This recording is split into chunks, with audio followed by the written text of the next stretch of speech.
Esse é o meu relato. Já quero deixar claro que nunca fui de acreditar em assombração ou coisa do tipo. Sou taxista em uma cidade do interior do Rio Grande do Sul, uma cidade de porte médio, uns 30 mil habitantes, e com uma grande área rural. Trabalho aqui há uns 15 anos. Sempre trabalhei à noite, pois gosto do trânsito calmo e do clima ameno das noites de verão, e no inverno é frio de ranguear Cusco, mas nada que um poncho ou um mate bem quente não resolvam. Nunca aconteceu nada de diferente comigo, além do que acontece habitualmente com todo taxista, como tentativas de assalto, motoristas mancos ou bêbados, passageiros abusados querendo enrolar e não pagar a corrida, mas até hoje tudo se resolveu de forma tranquila. Não peço que acreditem, mas preciso contar a alguém, mesmo que seja de forma virtual, pois foi algo tão incrível que quando paro para pensar, nem mesmo eu acredito. Bom, vamos lá então. Era uma noite normal, estava no ponto sozinho. Além de mim, apenas outro colega trabalhava na madrugada, e nesse dia ele estava de folga. Eu estava pestanejando, sentando no carro. Já era mais ou menos umas 3 horas. Cerração baixa, uma noite bem agradável. Céu limpo e aquele clima fresquinho de início de madrugada. Me acordei em um susto ao ouvir o telefone tocar. Me levantei e fui atendê-lo. Era da delegacia de polícia. Precisavam de uma corrida para um bairro mais distante do centro. Um distrito, como chamamos por essa região. Era para levar uma moça para casa que havia sido assaltada. Respondi que não teria problema, em 5 minutos estaria lá. Afinal, o ponto de táxi era uns 5 quilômetros da DP. Antes de desligar, o policial ainda me disse: "Só tem um porém. Como te falei, ela foi vítima de um assalto. Levaram tudo dela. Só vão te pagar quando chegarem no sítio da família dela. Tudo bem para o senhor?" Respondi prontamente, claro, sem problema algum. Afinal, estava pegando a passageira na DP e não na rua. Por aqui, sempre cobramos a corrida de forma adiantada, para não se incomodar com algum malandro, como já havia dito antes. E lá fui eu.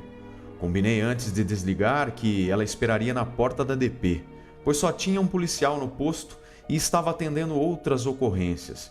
E como a moça estava um pouco abalada, chorando, de nervosa, ele conseguiu convencê-la que seria melhor já esperar lá fora, pois o táxi estava chegando. E além disso, tinha 1 ou 2 repórteres lá dentro, e ele queria que ela ficasse longe deles. Achei meio grosso e insensível da parte do policial, mas cada um na sua, pensei. Deve ter os motivos dele. Também pensei, repórteres? Será que era para falar sobre o assalto que ela sofrera? Ou deu algo mais grave na nossa calma cidade interiorana? Mas, como ainda estava com a cabeça meio anuviada do sono, ao entrar no carro já havia esquecido esses detalhes. Como combinado, cheguei à DP e ela estava lá. Mas, para minha surpresa, não era uma, mas 2 moças. Uma de braços cruzados chorando e a outra abraçada nessa com o cabelo negro sobre o rosto. Pensei, tudo bem. Quem leva uma, leva 2. Parei o carro e desci. A moça de braços cruzados veio na minha direção. A outra continuava abraçada. Perguntei se elas estavam bem. Só uma respondeu. Na medida do possível, sim. E agradeceu por eu ter perguntado. Abri a porta traseira do carro e fui para o outro lado para abrir a porta para a outra moça, a dos cabelos sobre o rosto. Mas, quando ia abrir, vi que as 2 já tinham entrado. Bem, pensei eu, importante é que entraram. Eu já sabia o distrito e a rua, mas não sabia em qual dos sítios era. Então, enquanto ajustava o banco e o retrovisor, perguntei qual era o endereço. Olhava para as moças pelo espelho, e a que chorava me respondeu baixinho, mas consegui entender.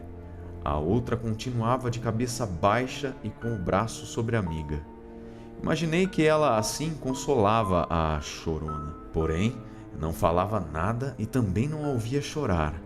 Ela apenas estava ali, e ainda não conseguia ver seu rosto, pois agora ela escorava a cabeça no ombro da moça assaltada. Durante a viagem, não liguei o rádio e também não tentei puxar assunto com as moças, pois sempre fui discreto e respeitoso com os passageiros, sabendo o meu lugar de motorista, pois na madrugada ou as pessoas querem silêncio ou falam demais, e eu prefiro a primeira opção. Mas notei que as moças não trocaram nenhuma palavra, tirando o som baixinho das lamúrias de uma das moças, o qual logo abstraí. Era quase como se estivesse sozinho no carro.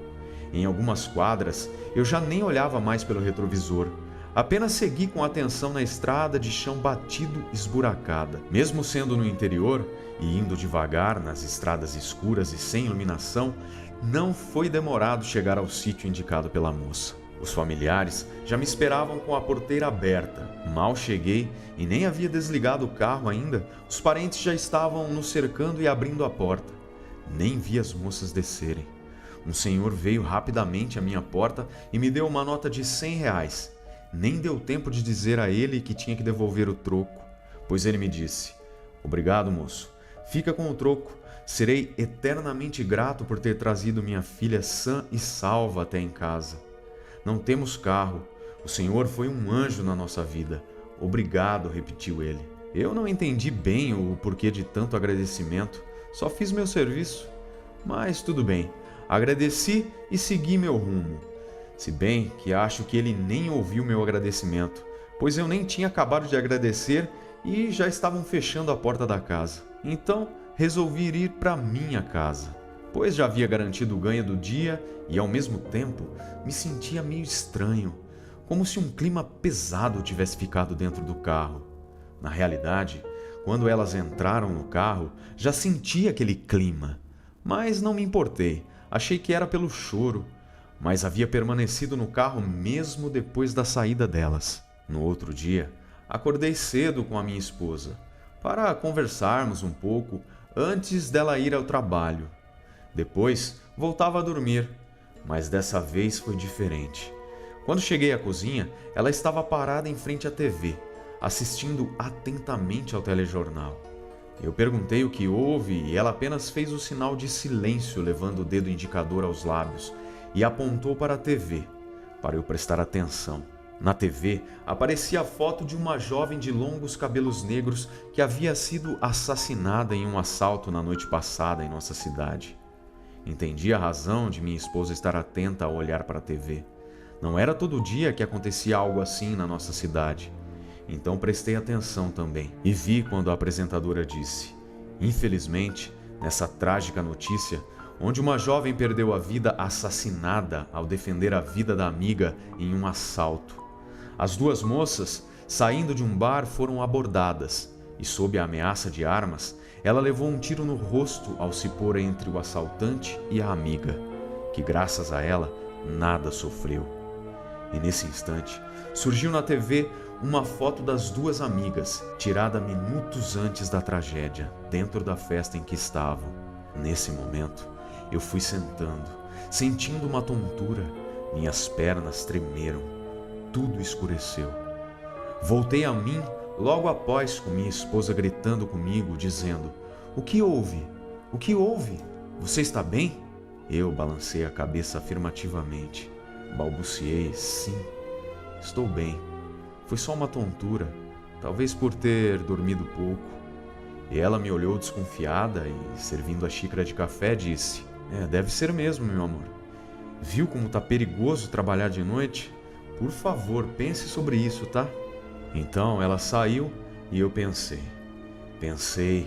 Aliás, penso nisso até hoje. Penso diariamente naquela foto.